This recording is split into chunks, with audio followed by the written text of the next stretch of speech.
Buenas tardes a todos los presentes y a los que están conectados a través del Teams y el Facebook Live.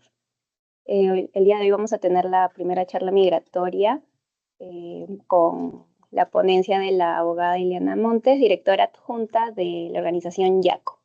A continuación, saludos de la cónsul general del Perú en Paterson, la ministra Gabriela Porras.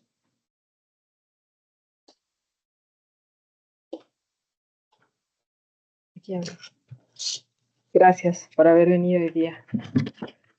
Bienvenidos a todos y todas.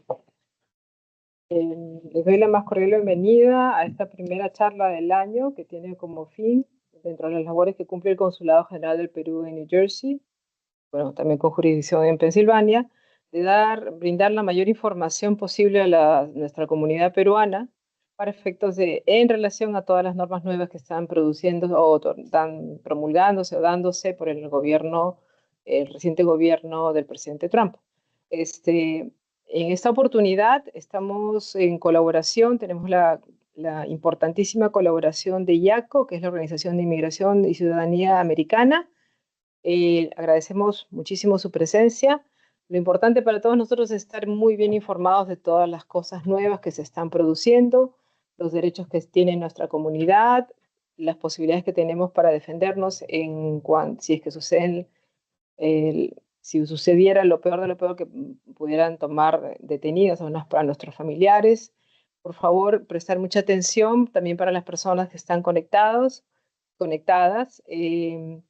Vamos a dar paso a la presentación de la ponente, la señora Ileana Montes, quien tiene más de 23 años de experiencia en Derecho de Inmigración, Derecho de Familia y Asuntos Civiles y Penales.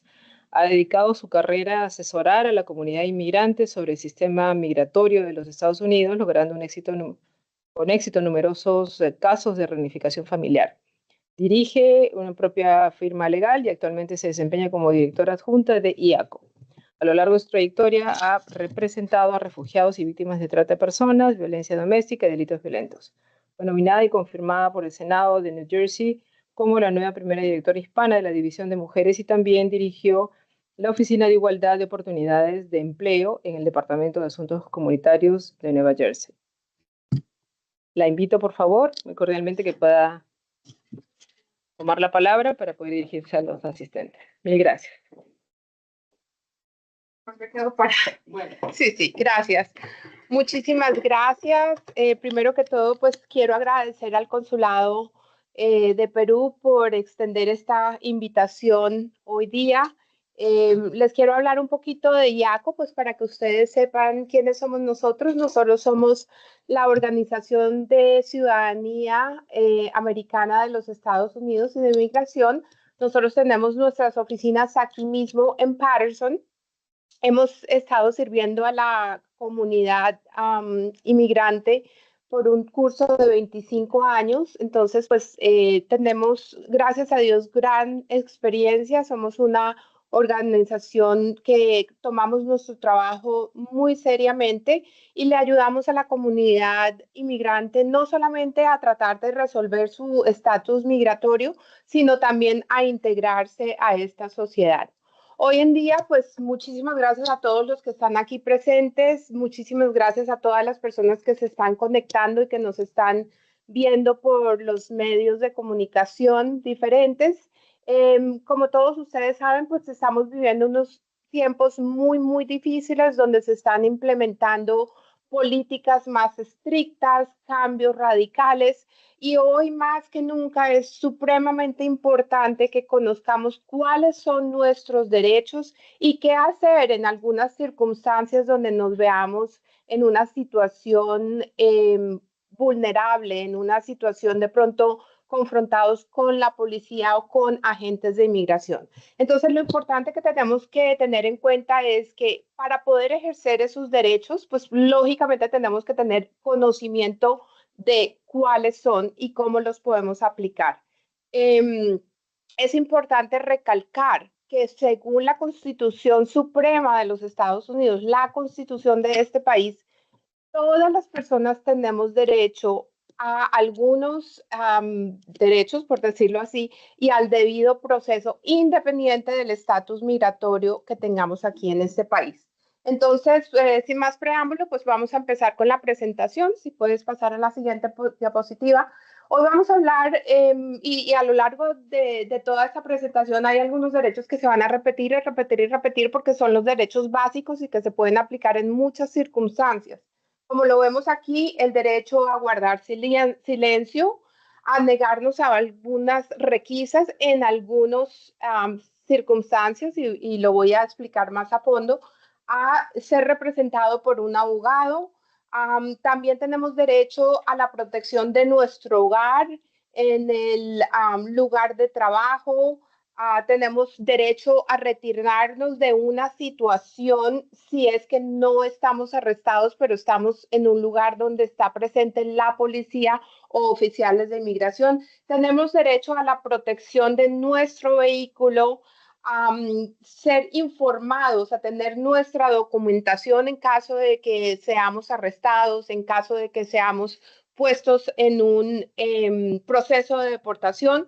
Tenemos derecho a buscar la libertad y la protección de nuestras familias. Y por supuesto, una de las recomendaciones, y porque también es un derecho, es que no estamos obligados a firmar absolutamente ningún documento sin ser previamente asesorados por un abogado, ¿ok?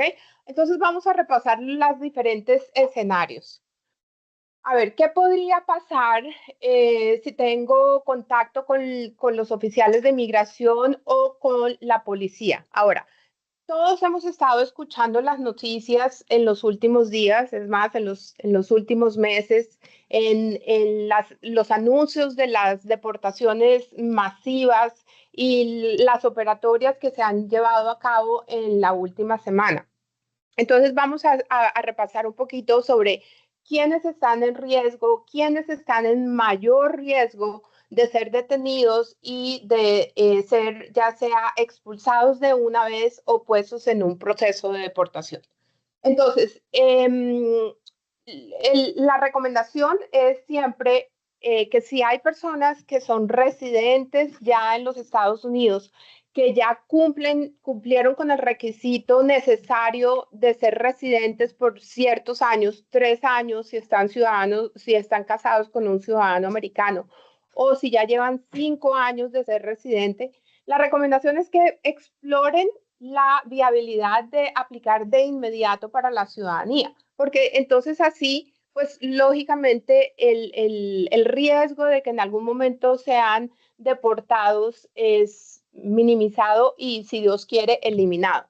¿Por qué digo esto? Porque aún los residentes permanentes, y sin importar cuánto tiempo la persona ha sido residente, si la persona es convicta de un delito agravado, de un crimen agravado, esas personas, sin importar si tienen hijos en los Estados Unidos, si han vivido en los Estados Unidos 20 años, si han tenido su residencia por 15 años o por el tiempo largo o corto, eso va a exponer a la persona a que lo pongan en un proceso de deportación por sus actos criminales.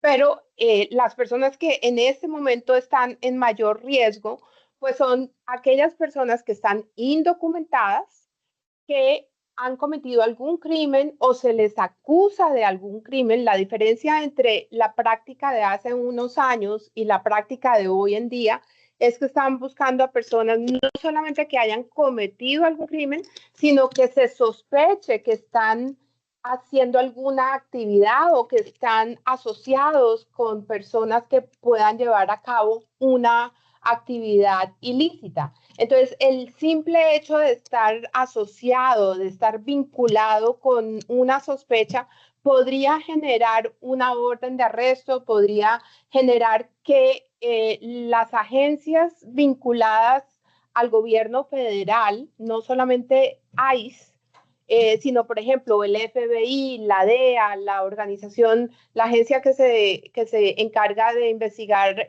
las bebidas y las armas y todo eso, ahora estén trabajando de la mano con inmigración y se hagan más arrestos que lo que se venía haciendo anteriormente.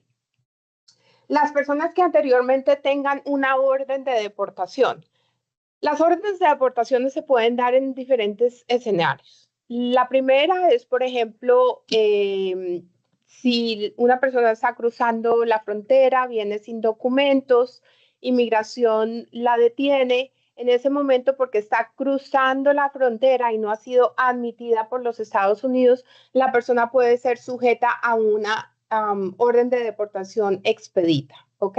Si la persona fue enviada a su país o de vuelta a México con una deportación expedita y posteriormente entra a los Estados Unidos, el hecho de que esa persona haya entrado a los Estados Unidos no quiere decir que esa deportación anterior se borre. Esa deportación siempre va a estar vigente. Entonces, esas personas tienen una orden y pueden estar sujetas a una búsqueda mayor. En el segundo escenario son personas que de pronto estaban en un proceso de deportación, se estaban defendiendo, presentando alguna aplicación ante un juez de inmigración, puede ser una petición de asilo político, una cancelación de la deportación y que el juez haya determinado que el caso no era meritorio para un beneficio favorable y el juez haya dado una orden de deportación. Ahora, la mayoría de las personas preguntarán, bueno, pero si tuvo orden de deportación, el juez lo ordenó deportable, ¿por qué siguen en los Estados Unidos? Porque en la práctica y por muchos años el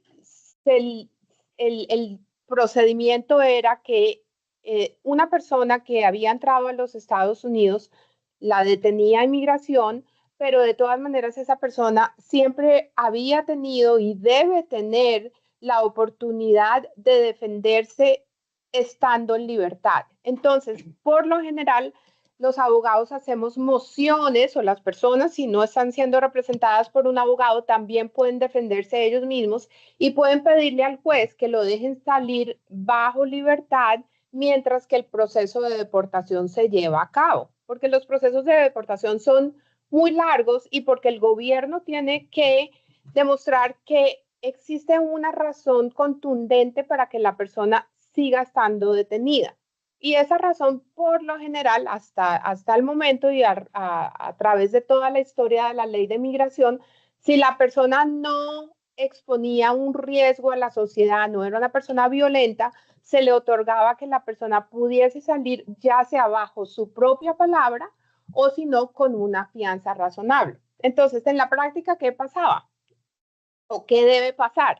Que si la persona se está defendiendo en una corte y pide un asilo político, el juez le niega el asilo político.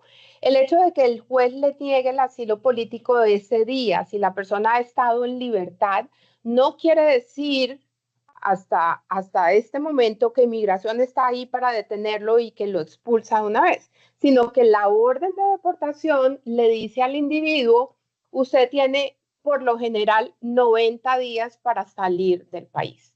Entonces, ¿qué sucedía en la práctica o qué sucede aún? Es que esas personas tienen una orden de deportación, pero no salen del país, ¿ok? Entonces, ahora, ¿por qué esas personas corren riesgo? Porque, pues, lógicamente, el gobierno, inmigración, tiene conocimiento de a quienes se le entregaron, se les dio una orden de deportación anteriormente. El tercer escenario es personas que piden deportación voluntaria al juez, o sea, no necesariamente tiene que ser la decisión de un juez que niega un caso, sino que voluntariamente la persona dice, no tengo forma de defenderme, no hay viabilidad para yo quedarme aquí, prefiero yo mismo pedir la deportación voluntaria a que un juez me ordene la deportación. Sí hay una diferencia marcada entre cuál es la penalidad entre una orden de deportación voluntaria y una orden de deportación de un juez. Para la persona que pide deportación voluntaria, el castigo para regresar a los Estados Unidos es de 3 años. Para la persona que un juez le da una orden de deportación, el castigo es de 10 años. Ahora, tengamos mucho cuidado con esto, porque eso no quiere decir que la persona dentro de 3 años va a poder volver o dentro de 10 años va a poder volver. tengamos en cuenta que para poder entrar a los Estados Unidos tenemos que tener o visa o tenemos que tener algún familiar que nos pida, ¿ok? Entonces, si en la práctica, si en la realidad las embajadas de los Estados Unidos niegan las visas, ya sea de turista, de estudiante, de trabajador, a personas que nunca han venido a Estados Unidos o que nunca han violado las leyes de Estados Unidos, pues se sobreentiende que a las personas que han sido deportadas anteriormente, los oficiales no van a utilizar esa discreción favorablemente y que le van a dar una visa de turista a una persona que anteriormente ha sido deportada. Entonces, a pesar de que existe el castigo de solamente 3 años o de 10 años, no quiere decir que, oh, sí, dentro de 3 años puedo volver, ¿ok? Lo mismo sucede con las personas que de pronto a un futuro tienen un familiar inmediato que los puede pedir. Por ejemplo, una persona que tuvo un hijo ciudadano y en el momento de la deportación el hijo era menor de edad y por lo tanto no podía pedir a su padre. Pasaron los años, el hijo ya cumplió 21 años y por ser ciudadano y tener 21 años puede pedir a su padre. Ahí es donde aplica la ley de los 10 años, el castigo de los 10 años. La persona tiene que esperar el proceso de que su hijo lo pida estando por fuera 10 años o, si no, pedir un perdón para que inmigración exonere a esa persona de tener que estar por fuera por esos 10 años. Es un proceso complicado, pero eso es lo que quiere decir. Y por último, las órdenes de deportaciones también se pueden dar en ausencia y es muy común.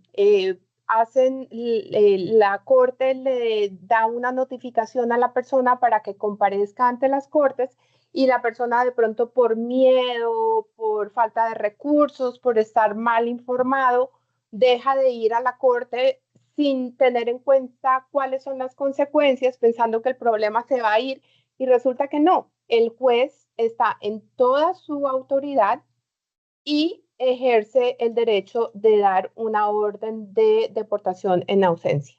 De la única manera como se puede revocar esa orden en ausencia es si la persona más adelante hace una aplicación ante la corte argumentando, número uno, que no fue notificado, o sea, que no le llegó la notificación o que le dieron la fecha equivocada, pero esa es responsabilidad del que lo está pidiendo.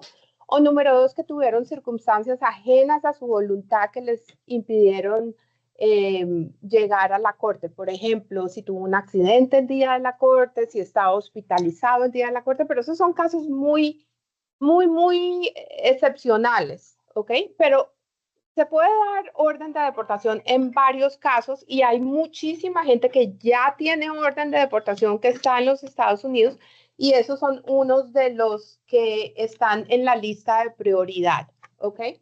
Los otros que el gobierno actual ha anunciado repetitivamente que pudiesen estar en riesgo también son aquellas personas que entraron a los Estados Unidos hace menos de 2 años, que fueron dejados en libertad, que entraron, por ejemplo, con el programa de CBP One, que como algunos de ustedes de pronto están familiarizados, fue un programa que fue puesto por orden ejecutiva por el presidente Biden y el primer día de oficina del presidente Trump lo echó para atrás, entonces esas personas pudiesen estar en un riesgo prioritario. Ahora, vamos a hablar un poquito de cuáles son las diferentes situaciones más comunes, cómo ustedes se pueden proteger, cómo pueden proteger a su familia y cómo, por ejemplo, los consulados pueden informar a toda la comunidad para que la comunidad esté un poco más enterada. Entonces, ahorita vamos a pasar por algunos de los escenarios.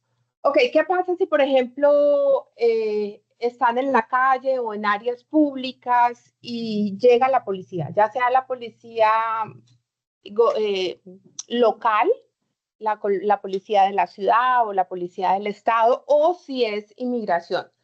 Antes de decir cualquier cosa, incluyendo su nombre, usted puede preguntar si usted puede irse. ¿ok? ¿Por qué? Porque lógicamente en cualquier momento donde llegue la policía de pronto va a llegar con varios oficiales, 3, 4 oficiales, y la gente se paniquea. Entonces de pronto, por decir algo, estoy en un supermercado, estoy cerquita del área donde voy a pagar mi producto y se presenta ICE, no necesariamente toda la gente que esté en la línea se tiene que quedar ahí, ¿ok?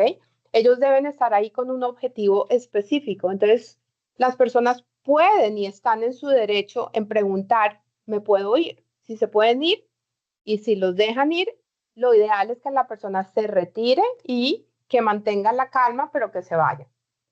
Ahora, si el oficial le dice que no se puede ir, entonces usted tiene ciertos derechos, ¿no? Tiene derecho a permanecer callado.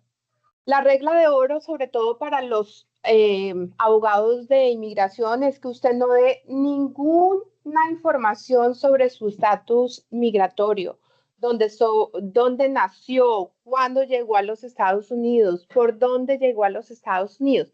Eso es supremamente importante para las personas que están indocumentadas. Y les voy a decir por qué. En un escenario, cuando llega la policía, la gente se pone nerviosa, ¿ok? Y lo natural es que si le preguntan cosas, uno por tratar de, no complacer, sino con cumplir con los requisitos y por ser, pues, cuidadoso con la situación, va dando toda la información que se le va pidiendo, ¿verdad? Pero ¿qué pasa? Inmigración sí va a poner a una persona en deportación y ustedes o cualquier persona que ya esté dentro de los Estados Unidos, que no sea prioridad, ustedes lo deben poner en un debido proceso. ¿Qué quiere decir? Que los tienen que hacer llegar a la corte, porque según la ley de los Estados Unidos y la ley de migración, esas personas tienen derecho a pelear su deportación. Eso lleva un proceso, ¿ok? Dentro de ese proceso, los abogados de migración, los que representan al gobierno, tienen la obligación de demostrarle al juez que la persona es deportable. ¿Cómo demuestra esto? Esta persona es ciudadana del Perú. Esta persona entró, no sabemos por dónde entró, pero como no sabemos por dónde entró, asumimos que entró por la frontera indocumentada. Esta persona, por haber entrado indocumentada y no tener ningún beneficio inmediato, es deportable. En el momento en que ustedes lo arrestan, ¿verdad? Si usted dice, no, yo soy de Perú, llegué a los Estados Unidos hace 4 años. ¿Cómo entró, señora? Ay, no, entré por la frontera. La persona le está dando toda la información al gobierno, que el gobierno tiene eventualmente que buscar para fortalecer el caso de la deportación. Entonces, la regla de oro es, y porque hay un derecho a mantener el silencio, no hay nada en la Constitución que diga que ustedes tienen que dar esa información, quédense callados, ¿ok? Ahora, vamos a ir un momentitico, ahora vamos a volver acá, pero quiero aprovechar en la primera diapositiva. Aquí hay un QR code, ¿ok? Porque estamos repasando todos los derechos, ¿verdad? Pero en una situación de angustia se nos va a olvidar todo. Nos vamos a congelar, nos vamos a frizar y todo. Entonces vamos a utilizar algunos recursos que están disponibles. Esta es una tarjetica roja. Como ustedes pueden ver, es del tamaño de una identidad, es del tamaño de una tarjeta de crédito. Por supuesto, por su tamaño es una cosa muy conveniente de portar, porque la podemos poner en nuestra cartera, en nuestra billetera, con cualquier otro documento. En esta tarjetica roja están los derechos que se pueden imprimir en el idioma que querramos. Pues lógicamente para nuestro propósito está en español y por detrás está en inglés. Ahí, si ustedes escanean ese QR code, van a tener acceso a cómo descargar esta tarjetica y a imprimirla. Se lo recomiendo que lo hagan, se lo recomiendo que difuminen esa información con sus familiares, con sus amigos, con la gente que llega al consulado, porque esto ha sido una tarjeta que se ha diseñado por el Centro de Recursos Legales para los Inmigrantes. Es una organización a nivel nacional reputable, o sea que no se tiene que preguntar si esto es válido o no es válido, y simplemente lo que hace es recalcar los derechos que estamos repasando hoy, ¿ok? Entonces ahí le va a recordar, no solamente a usted en el momento de una situación difícil, que tiene el derecho a no abrir la puerta, a no contestar preguntas, no firmar nada, a pedir un abogado, sino que también está en inglés, ¿ok? Porque otra cosa que puede pasar es que, ok, llega un oficial y le hablan en inglés y de pronto no entendemos lo que nos está diciendo. Entonces, aquí está en inglés y ustedes pueden simplemente mostrar esa tarjeta y pues los oficiales deben entender que ustedes están ejerciendo el derecho a todas estas cosas, ¿ok? Bueno, entonces vamos a volver al escenario de lo que sucede si estamos en la calle y como ya dijimos, manténgase callado. Si el oficial le pide que va a requisarlo a usted, usted tiene el derecho de pedir que el oficial le muestre si tiene una orden de requisa. El oficial no tiene el derecho de estar buscando sus pertenencias, sus chaquetas, revisar sus pantalones, sus bolsillos, su cartera, a no ser que el oficial tenga una orden de requisa, ¿ok? La única excepción para eso es si existe una causa probable de que la persona o haya cometido un crimen o esté en la comisión de un crimen, ¿ok? Entonces, por ejemplo, si yo estoy, volvamos al escenario del supermercado. Si llega a inmigración y empieza a pedir papeles y arbitrariamente empieza a decirle, déjeme ver su cartera, ustedes calmadamente, respetuosamente pueden decir, oficial, ¿tiene una orden judicial? Si no la tiene, le dice, no consiento a que me requisen, porque tenemos todo ese derecho. Si tienen una orden, pues desafortunadamente ya esa orden pues va a estar firmada y es una autoridad que le da la facultad a ese oficial hacer lo que la orden dice. ¿Ok? Entonces ese es el escenario en las calles. Vamos a pasar ahora a otro escenario. ¿Qué sucede si vamos en un carro y la policía nos para? Hay ciertas pausas que son recomendables.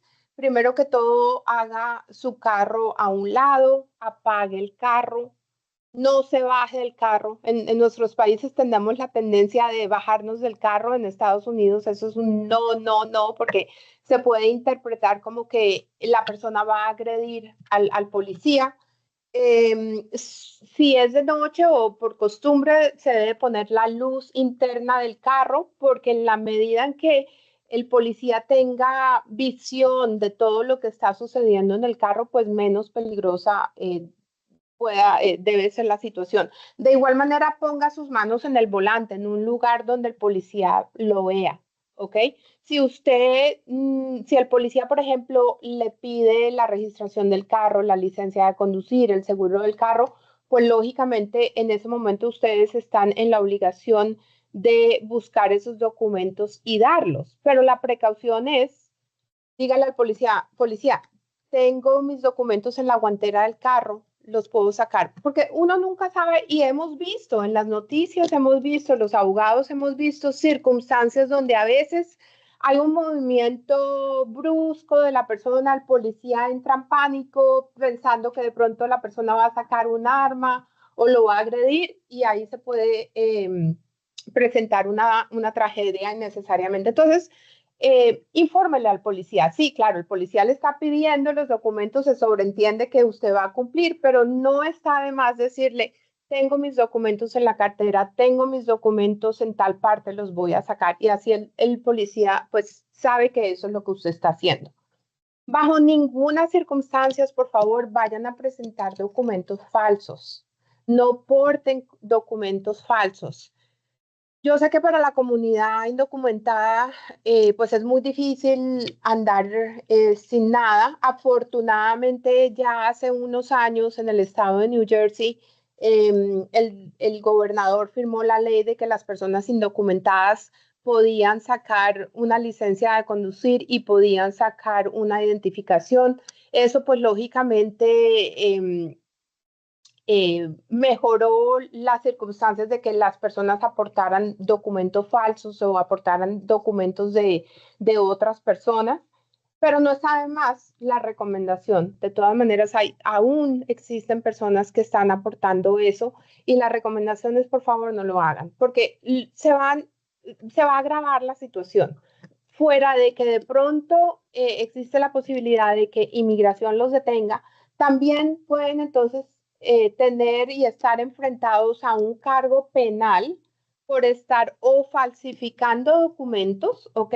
O así no sean falsos, presentando documentos de otra persona. O sea, si yo estoy manejando y yo tengo la licencia de mi hermana y yo la presento, pues pueda que esa licencia sea válida, pero si yo me identifico con la identificación de otra persona, yo estoy cometiendo un crimen. Entonces, por favor, no lo hagan. Y volvemos al mismo escenario. Tiene el derecho a permanecerse callado. Lo mismo que dije anteriormente. No digan su lugar de nacimiento, cómo entraron a los Estados Unidos, ni nada de eso. ¿Ok? Bueno, ahora, en la siguiente pantalla vamos a ver otro escenario. ¿Qué pasa si la policía o inmigración llega a su casa? También en nuestra casa tenemos ciertos derechos porque es nuestra pertenencia, sea que sea un lugar propio, sea que sea un lugar alquilado, un lugar donde vivimos incluso si no estamos pagando renta porque estamos viviendo con un familiar, todos tenemos el derecho a la privacidad. Entonces, si llega migración, si llega un oficial, no abra la puerta, ¿ok? Pida que los oficiales se identifiquen. Hay algunas veces donde no hay necesidad de pedir la identificación porque ellos llegan pues con el badge en la mano y de una vez de pronto con una orden judicial en la mano, de pronto tienen sus uniformes que los identifican, lo más seguro, pero no importa, si ese no es el caso o así tengan los uniformes, ustedes están en el derecho de pedir la identidad, la identificación. ¿Ok? De igual manera, ustedes tienen que tener en cuenta que muchos de estos oficiales llegan, podrían intentar engañarlo o intimidarlo. Ese es el problema, ¿no? Que en muchas de estas circunstancias ellos llegan con una actitud muy arrogante, y se pueden presentar muchos casos donde ellos violan realmente los derechos de las personas. Entonces, pues en la medida que ustedes puedan ejercer esos derechos es importante, pero pidan la identificación. Pregúntenle si ellos tienen una orden judicial. Para ellos poder entrar a su casa o a la casa de cualquier persona, ellos tienen que tener una orden judicial, ya sea una orden para hacer una requisa o para detener a alguien. Pero ellos no pueden llegar a una casa sin tener una orden, ¿ok? Si no tienen una orden, dígales al oficial, no consiento a que usted entre a mi casa y no abra la puerta. Ojo con esto, si la persona abre la puerta, se puede interpretar como que la persona le está dando consentimiento a los oficiales para que entren, ¿ok? Entonces, no se apresuren, tengan esto en cuenta que ustedes pueden ejercer ese derecho. Ahora, si se presenta una orden judicial, ustedes tienen la oportunidad de ver esa orden judicial. Entonces, antes de abrir la puerta, ¿ok?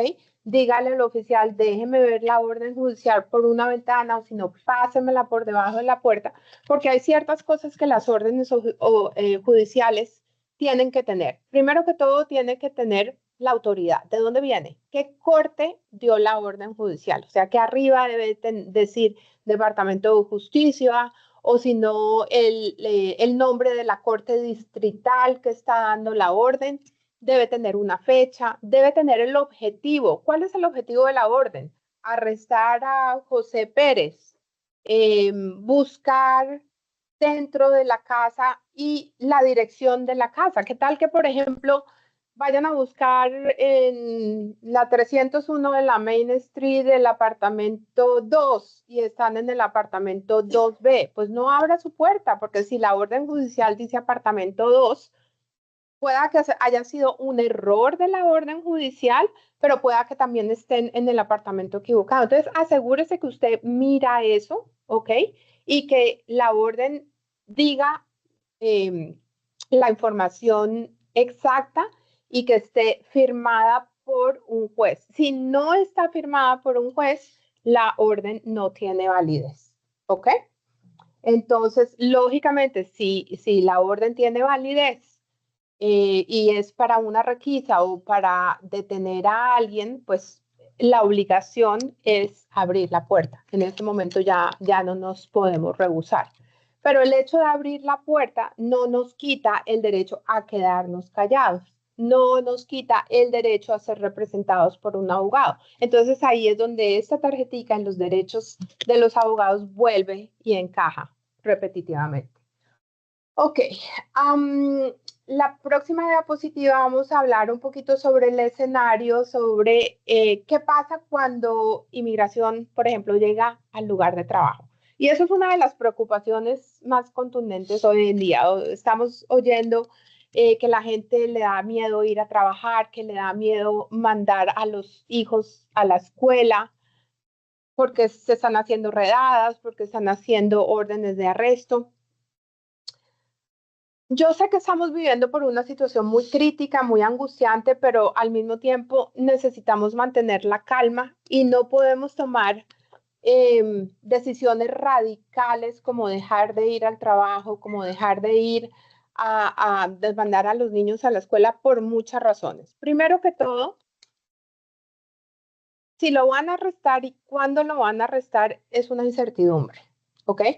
Tenemos que tener en cuenta que a pesar de que este gobierno ha sido muy enfático de que se van a hacer deportaciones masivas, al mismo tiempo se calcula que hay más de 11 millones de personas indocumentadas, ¿ok?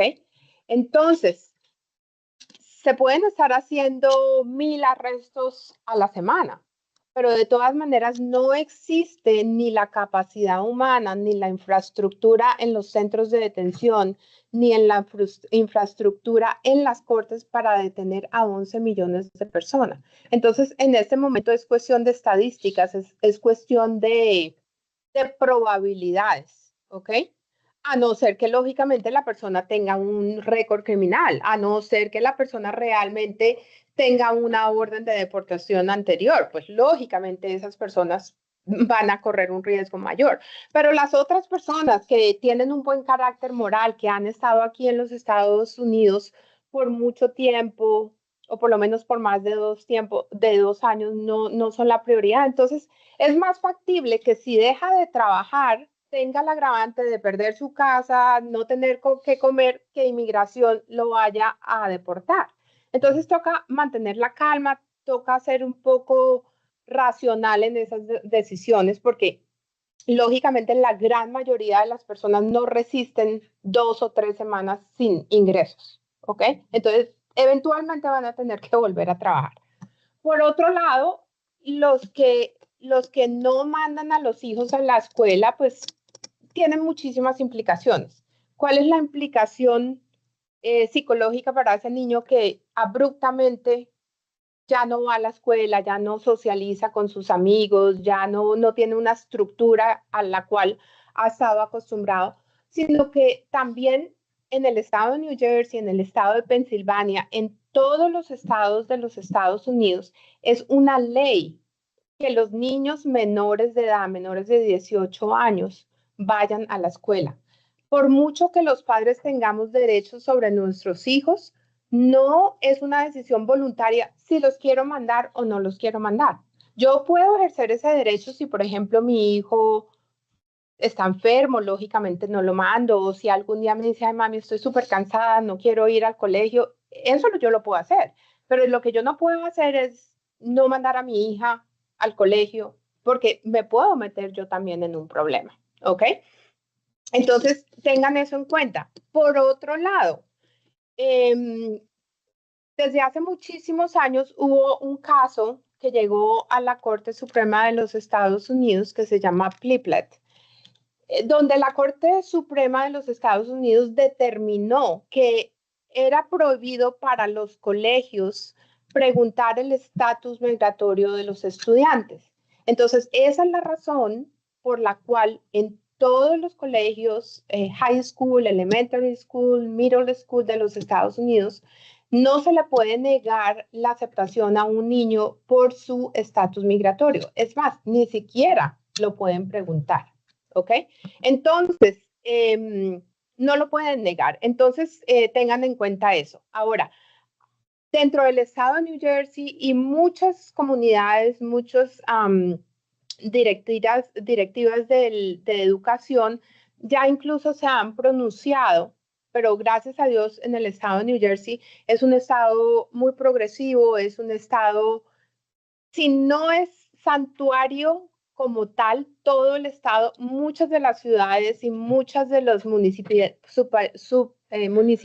perdón, son muy receptivas a las necesidades de los inmigrantes y ya se han pronunciado diciendo que a no ser que inmigración llegue con una orden de arresto, con una orden judicial, ellos no van a permitir que inmigración entren a la deriva a las escuelas, ¿ok? Entonces, eso lo tenemos que balancear, ¿ok? Bueno, pero volviendo al escenario de que inmigración llegue al trabajo, es importante tener un plan establecido, un plan de emergencia, ¿ok? Si una persona se encuentra indocumentada, por ejemplo, está trabajando en una factoría, en un supermercado, en un restaurante, traten de identificar de pronto un amigo, un trabajador, alguien que trabaje con ustedes que de pronto ya esté documentado para que en el evento de que llegue inmigración lo pueda asistir, ¿ok? Para que en el evento de que eso pase, le pida a los oficiales que se identifiquen que si tienen orden judicial o no, por la misma razón, porque pues las personas se ponen nerviosas. Entonces es probable que si usted comunica este plan de acción, no solamente se implemente, sino que no lo coja de sopetón. Hay alguien que lo puede ayudar, ¿ok? Por otro lado, también hay muchos empleadores que pueden ser receptivos a esa solicitud, porque pues lógicamente hay muchas personas que tienen sus negocios que saben que sus empleados están indocumentados y que ellos mismos se benefician de esos servicios que prestan el indocumentado y que también para el beneficio del negocio, pues es importante tener ese plan de acción y saber que los derechos del trabajador y del individuo pues van a ser beneficiosos para el trabajo también, ¿no? Para el negocio. Entonces, asegúrese de que usted hable estos temas, ¿no? Porque ese es el objetivo de tener estas charlas, no solamente escuchar la información, sino ser proactivos para una eventualidad. Lo mismo, los pasos son los mismos. La persona debe cuidadosamente ver la orden judicial, qué dice la orden judicial y determinar si inmigración o la policía puede entrar. Lo mismo que en la casa sucede en el trabajo. Si el empleador, si el dueño del negocio abre la puerta y el oficial no tiene la orden judicial, pues el dueño le está dando la autoridad para entrar, ¿no? Entonces, esos son los mismos principios. Y, por supuesto, siempre mantenga la calma y manténganse en silencio. Ok, vamos a continuar entonces. ¿Qué pasa después de que una persona está en custodia, ya sea en una cárcel por algún delito o porque esté en un centro de detención de inmigración? A la persona se le va a dar la oportunidad de llamar a un familiar, a un abogado o algo. Entonces, ¿cómo nos podemos preparar? Con tiempo, identificar de pronto a quién podría llamar, ¿no? O sea, no esperemos estar en una situación para determinar a quién llamamos porque de pronto no tomamos la decisión más adecuada. Es importante resaltar que en las cárceles y en los centros de detención, lógicamente las llamadas son limitadas. Entonces, no es como que usted pueda llamar a una persona y si la persona no está, entonces pueda llamar a otra y a otra y a otra sucesivamente. Entonces, tenga en mente, designe una o dos personas que vayan a ser clave, que ustedes confíen, que les puedan ayudar en esa situación y que de pronto esas personas también se encarguen de avisarle a los demás, porque ustedes no van a tener la oportunidad de hacer múltiples llamadas. Recomendación práctica, aprendámonos los teléfonos. Hoy en día todos tenemos los contactos en los teléfonos celulares, no nos sabemos los contactos, las direcciones, los números de teléfono de la mayoría de las personas. Lo primero que va a pasar si una persona está detenida es que le van a quitar sus pertenencias y por supuesto el teléfono celular va a ser el primero que le van a quitar. Entonces es importante que nos acordemos, nos memoricemos algunos teléfonos. Ahora, esto vuelve y se repite. No discuta su estatus migratorio con ninguna persona. Pueda que de pronto la detención se dé inicialmente porque cometió una infracción de tránsito o porque fue a algún almacén y se cogió algo y se dio un shoplifting o algo así. Pero pueda que la policía local, en el momento de que ICE le ponga un detainer, o sea, un aguante, pueda que la policía local comparta la información con el agente federal de ICE. Entonces, no vaya a compartir su información de su estatus migratorio, ni dónde nació, lo mismo que habíamos repasado anteriormente. ¿Ok? Solicite copia de cualquier documento que le den, bueno, los documentos que le vayan a dar a usted, asegúrese que los guarde, ¿ok? No los vaya a desechar porque todos esos documentos son importantes para que usted se los dé a su abogado y su abogado pueda saber inequívocamente cuáles son los cargos, cuáles son las cosas agravantes de su caso. Y de igual manera, cualquier petición que su abogado vaya a someter a su favor, exija una copia, ¿ok? Porque a veces sucede que por la razón que sea, de pronto el abogado llega a visitar a un cliente en la cárcel y no lleva copia suficiente, entonces el cliente sabe que el abogado hizo una petición, pero no está 100% familiarizado qué hizo el abogado. Es su caso, usted tiene derecho a no solamente entender lo que está pasando, sino a tener copias físicas de todos los documentos, ¿ok? No vaya a firmar ningún documento sin saber de qué se trata.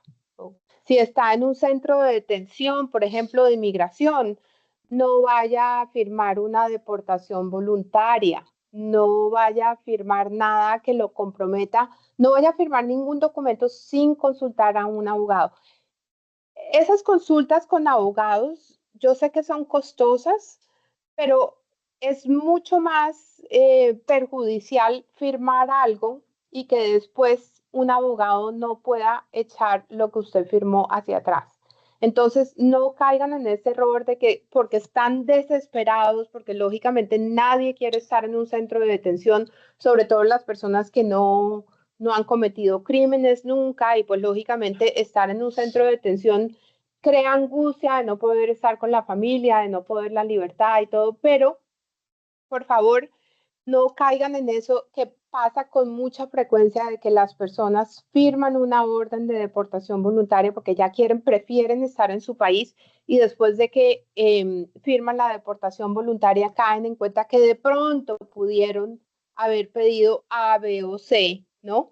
O de pronto después de haber consultado con sus familias le dicen, ay no, pero hubiéramos peleado, hubiéramos tratado, ¿no? Entonces tengan mucho cuidado con eso. Siempre consulten con un abogado. Ok, vamos a ver qué viene. Ok, esto ya prácticamente lo discutí, es lo mismo, porque lo otro era para estar en una cárcel, esto es para cuando está en un centro de detención, pero la información es la misma. ¿Qué hacer durante una detención?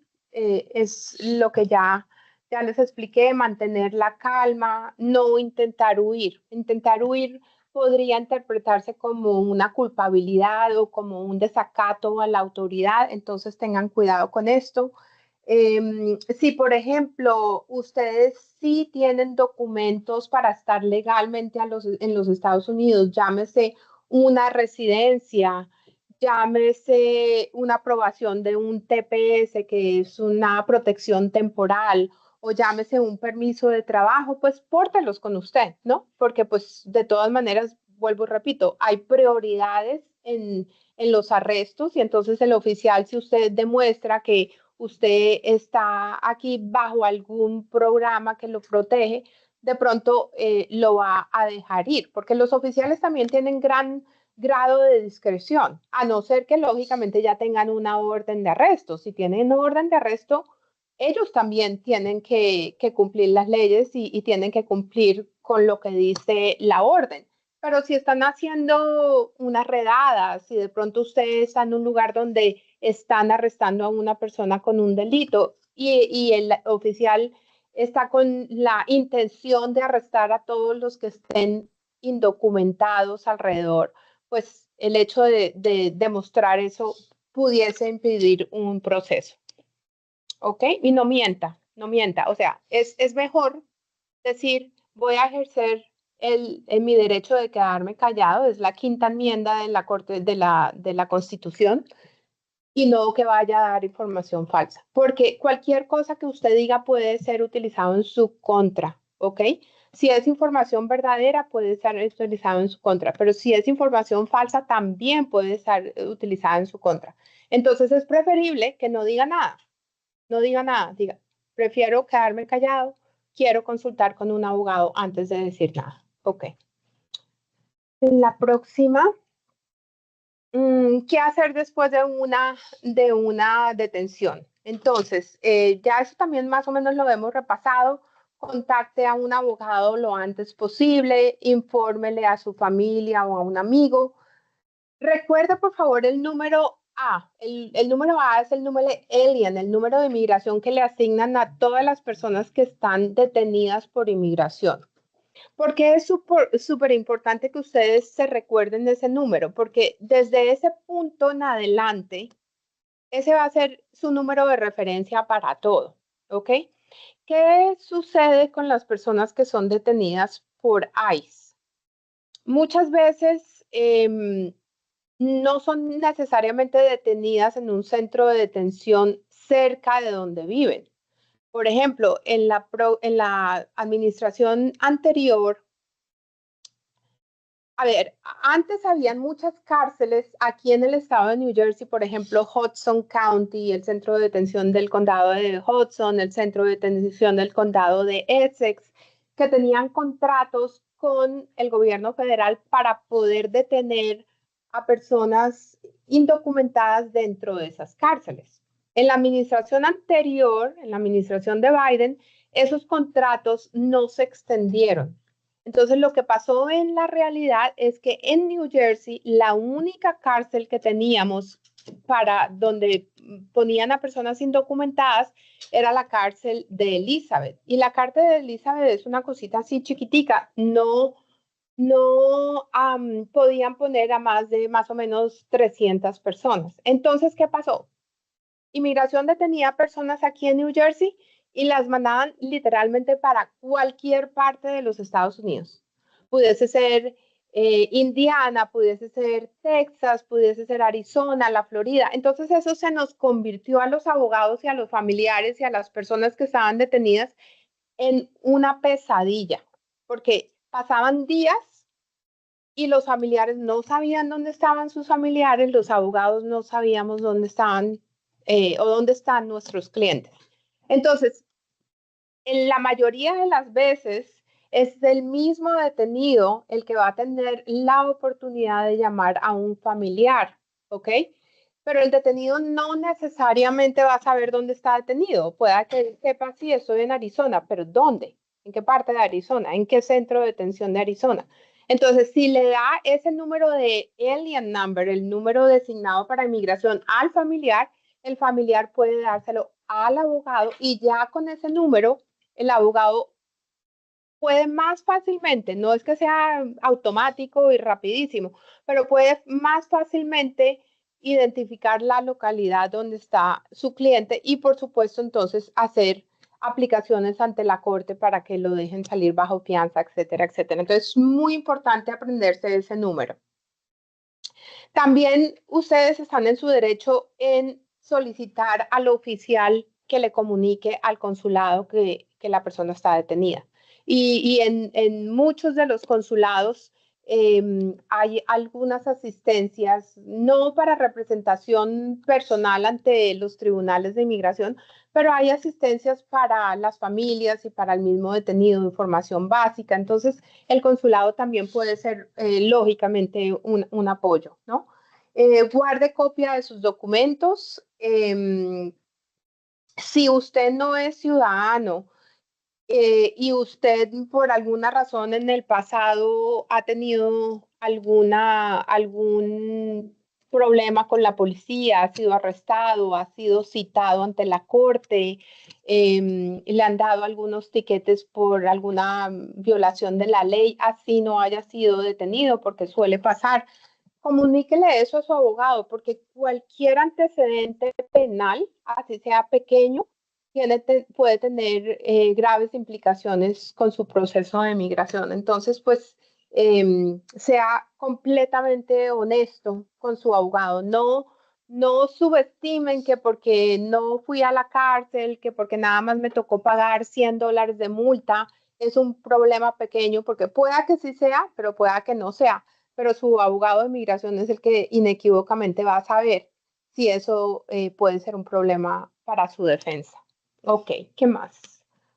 La siguiente, por favor.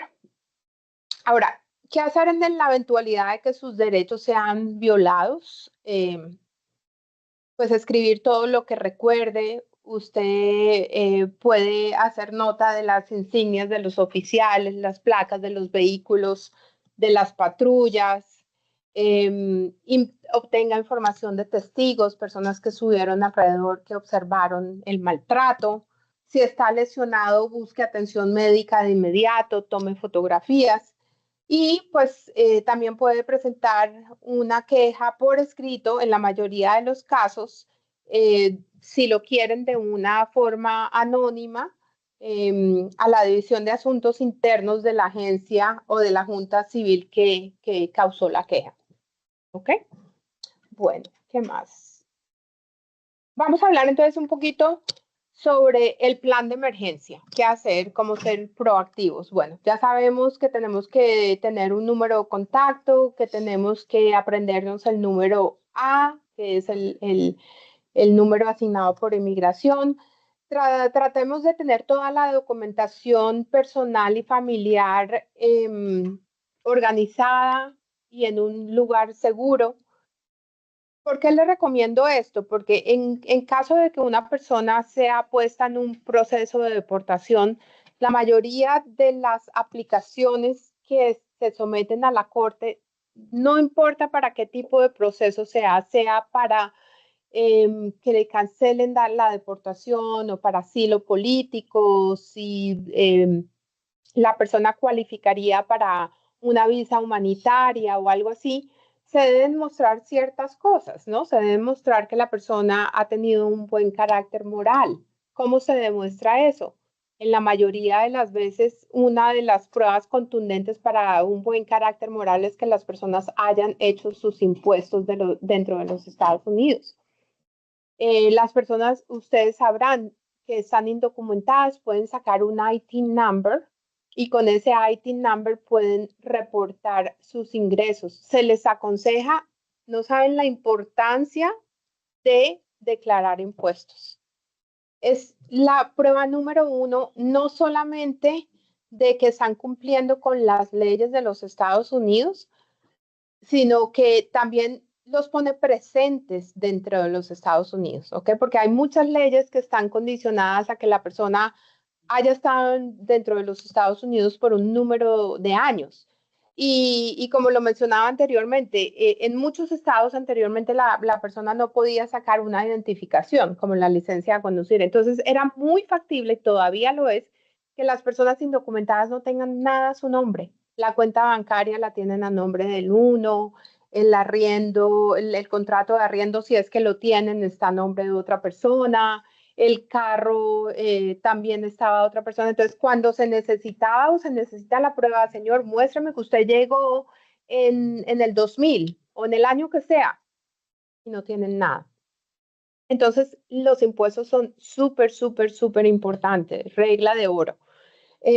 Por ejemplo, los certificados de nacimiento de los hijos, los certificados de matrimonio, certificados de divorcio, esos son todos documentos que se deben tener a la mano si queremos ser precavidos, porque en el momento en que el abogado lo necesite o que ustedes lo necesiten, estando detenidos, pues no van a tener que esperar un cierto número de días o de semanas o de meses para obtener esos documentos.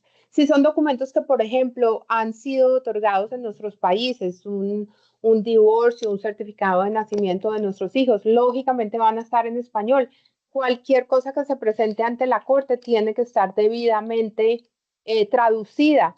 Eso toma tiempo. Entonces, si quieren ser precavidos, tengan todos esos documentos a la mano. Si tienen niños menores, planifiquemos, ¿no? Planifiquemos en la eventualidad de una detención, quién podría cuidar a ese menor. Si ese menor, son cosas que nadie quiere pensar, son cosas que no queremos afrontar, son cosas que nadie quiere planear para una situación difícil, pero si la planeamos, pues nos puede ayudar, número uno, y número dos, nos puede ayudar a controlar un poco la ansiedad y la angustia que se está viviendo.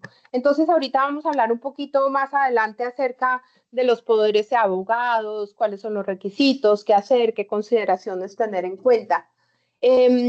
Lógicamente, por favor, tenga una consulta con un abogado. Ustedes no tienen idea, la mayoría de las veces cuando las personas se representan solas en un proceso de deportación, la ley de inmigración es muy compleja, ¿ok? Y no porque las circunstancias de una persona sean parecidas a la de la otra, quiere decir que el resultado sea igual. El resultado va a depender de muchos factores, no solamente cómo entró la persona a los Estados Unidos, sino también el entorno familiar, el comportamiento de esa persona. Eh, pero, ¿por qué no decirlo? También muchos de los beneficios son otorgados a discreción del juez. Entonces, pueden haber dos casos muy, muy parecidos y un juez da una decisión favorable y el otro no. Entonces, traten de verdad, de conseguir una representación y asegúrense que a donde van a ir a donde personas que sepan. Muchas veces nuestra comunidad acude a notarios, ¿ok? Y lo que tenemos que tener en cuenta es que en Estados Unidos el notario no tiene que ser un abogado. A diferencia de nuestros países, para que una persona obtenga el título de notario, obligatoriamente tiene que ser abogado. Entonces, pues esa persona tiene un poco más, tiene más conocimiento de la ley. En Estados Unidos no, un notario puede ser cualquier persona que no sea abogado, incluso que no sea profesional y que simplemente recibe una licencia del Estado porque esa persona su única función es dar fe que la persona que se presenta delante de él o de ella y que se identifica es la persona que realmente está firmando. Entonces, desafortunadamente, hay muchas personas que se toman ventaja de esa situación, que por la falta de conocimiento de las personas inmigrantes toman ventaja y pues estafan a las personas y muchas veces se presentan peticiones a inmigración donde no hay ninguna viabilidad. Y lejos de ayudar a la persona, lo que hacen es que ahí sí la ponen en un riesgo de deportación. Entonces, por favor, contacten con un abogado o un representante legal, contacten a una organización sin ánimo de lucro que sea reputable. Y para qué no decirlo, suena feo decirlo, pero ahorren dinero, porque sin recursos, desafortunadamente la experiencia pues va a ser mucho más dolorosa, mucho más demorada, mucho más angustiosa. Entonces, pues si estamos aquí para tomar precauciones, esas son las precauciones que tenemos que implementar. Ok, sigamos. Ok, entonces ahora vamos a hablar un poco sobre el poder de abogado. El poder de abogado es un documento que le permite a los padres designar a otra persona en caso tal de que el padre sea detenido o no sea detenido, pero que no pueda cumplir con las actividades de cuidar a su hijo, ¿no? Entonces, como estamos hablando de deportaciones masivas, estamos hablando de posibles detenciones y arrestos, pues lógicamente el poder de abogado es un documento fundamental y que tendría un rol muy importante. Ahora, a pesar de que este documento se llama poder de abogado, no quiere decir que el apoderado, es decir, a la persona que ustedes le van a otorgar facultad para hacer ese papel de padre temporal, tenga que ser un abogado. Puede ser su hermano, puede ser su tío, puede ser un amigo, no importa quién, ¿ok? Ni tampoco necesariamente tiene que ser una persona que esté documentada. Ahora, dada la situación, lógicamente, que estamos viviendo, lo ideal es que sea una persona documentada. Pero habrán muchas circunstancias donde un indocumentado no tiene realmente a una persona de familia que tenga la suficiente confianza para darle ese cuidado de su hijo. Entonces, pues lógicamente tendrán que designar a una persona que sea indocumentada porque lógicamente esa persona va a cuidar de su hijo, que es la cosa más amada, la cosa más que necesita mayor protección. Entonces, en eso tenemos que ir con nuestro instinto, que va a ser una persona con quien ustedes inequívocamente puedan confiar y no tengan ninguna duda de que su hijo vaya a estar en peligro de ninguna naturaleza, ¿ok? Entonces, ya sabemos, no tiene que ser un abogado a la persona que ustedes le dan el poder. Y ustedes pueden ser, esos poderes pueden ser utilizados en situaciones específicas como viajes, emergencias, o cuando, ya lo dije anteriormente, los padres no pueden atender temporalmente a las necesidades del menor. Si vamos a la siguiente diapositiva, es un poco más explícita, nos va a hablar, ¿ustedes sí pueden ver ahí? Sí, ok. No, vamos a hablar un poquito de lo que debe decir el poder, de lo que es absolutamente necesario que tenga. Por supuesto, tiene que tener la identificación de las partes, ¿no? Entonces, el nombre completo de los padres, el nombre completo de la persona que recibe el poder, la autorización, y por supuesto, el nombre completo del menor. ¿Ok? Si pueden poner fechas de nacimiento, pues mejor para que no haya equivocación. Debe tener el motivo del poder, las razones por las cuales ustedes otorgan el poder, y eso va de la mano con el alcance del poder. Es decir, cuáles decisiones pueden o no tomar los apoderados, si son decisiones no solamente de recoger a los niños del colegio, sino si son decisiones médicas, si la persona va a poder viajar con el hijo. Y ahí también, así como ustedes pueden ser específicos de lo que puede hacer el apoderado, ustedes también pueden ser específicos de lo que no puede hacer el apoderado, ¿ok? Entonces, acuérdense, la decisión de hacer un poder de abogado es importante, pero también es importante que se tomen su tiempo para determinar a la persona correcta y que especifiquen hasta qué punto ustedes quieren darle autorización a ese tercero, ¿ok? Ahora, la duración del poder, por lo general, fuera del contexto de que si me arrestan, ¿ok? Por lo general, el poder tiene un inicio y una finalización. Lógicamente, al hablar del escenario que si me arresta, pues nosotros no sabemos cuándo nos van a arrestar, cuándo nos van a deportar. Entonces, estoy hablando en contextos generales que por lo general tiene una fecha de inicio o finalización. En este contexto, pues lógicamente no va a tener esa fecha, lo que va a tener es una condición. En el evento de una detención o en el evento de una deportación. ¿Por qué? Porque puede ser dentro de una semana, un año, 2 años, 3, o pueda que nunca, ¿ok? Entonces hay una condición para que ese poder sea efectivo. Y debe estar firmado por los padres, lógicamente, dependiendo en el estado donde esté. En el estado de New Jersey no se requiere que el apoderado reciba, pero depende del estado donde esté, se requeriría de la firma del apoderado.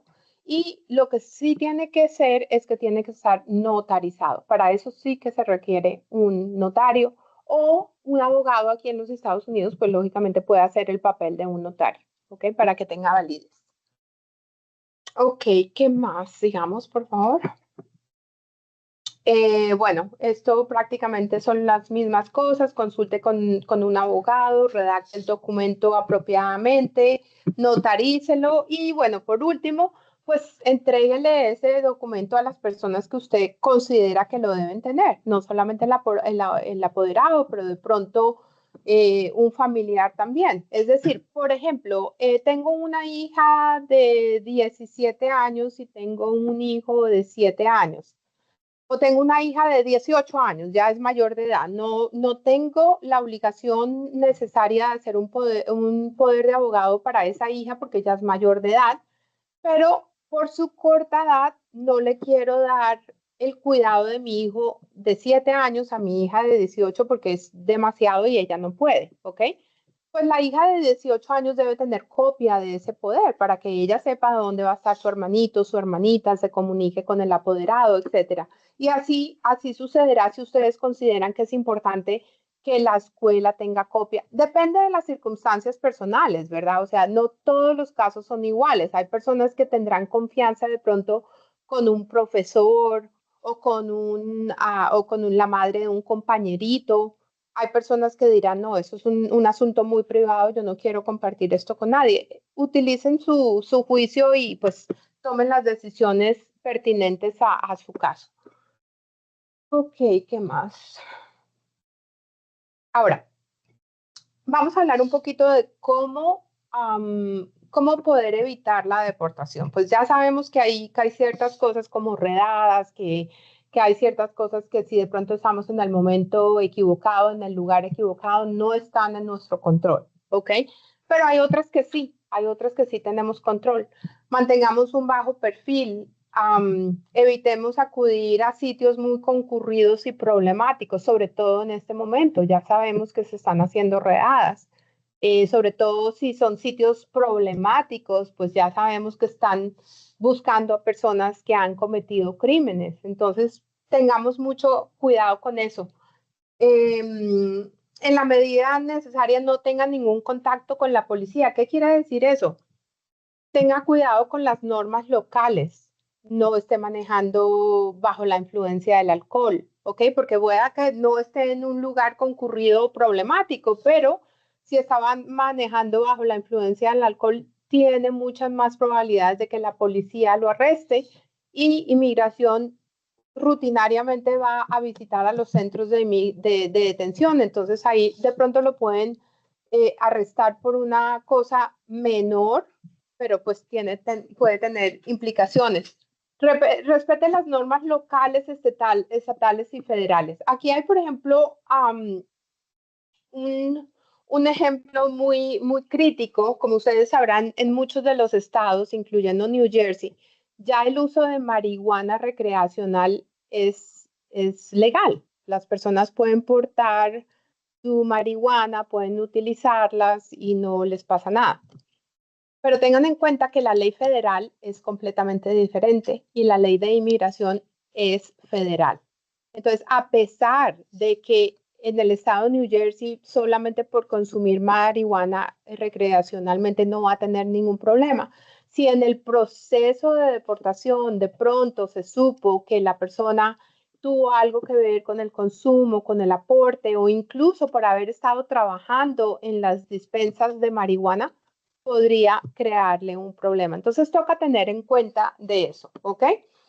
por ejemplo, si las personas vienen con visa de turistas, estamos viendo, por ejemplo, que últimamente cuando entran por los aeropuertos y se presentan por inmigración, los oficiales son muy incisivos en preguntar cuándo fue la última vez que estuvo aquí, por qué estuvo aquí por tanto tiempo, y están tratando de sacarle la información a la persona porque estuvo aquí 2, 3, 4 meses para que la persona admita de que estuvo trabajando. Entonces, ahí la persona también tiene que tener muchísimo cuidado de no dar más información, porque las visas son específicas con el propósito que dice la visa. Si es una visa de turista, viene a turistear, viene a visitar a un familiar y no más. Esa visa no le da la autorización a la persona para trabajar ni para estudiar tampoco. Entonces, tenemos que tener precaución con eso. Eso es para las personas que no son residentes. Ahora, podemos pasar a la próxima. Para las personas que son residentes, pues lógicamente hacernos ciudadanos lo más pronto posible. Si las personas han cometido algún delito, la recomendación es que no salga de los Estados Unidos. En nuestra oficina lo vemos con mucha frecuencia, que residentes van, vienen, han viajado, han entrado y nunca han tenido problema. Y de repente, en el último viaje, ¡pum!, salió un arresto que tuvo hace 15 años y que no fue problema en los últimos 14 años de entradas y salidas, pero de repente salió. Entonces, sabemos que las cosas se van a apretar, sabemos que las cosas se van a poner más duras, tengamos cuidado.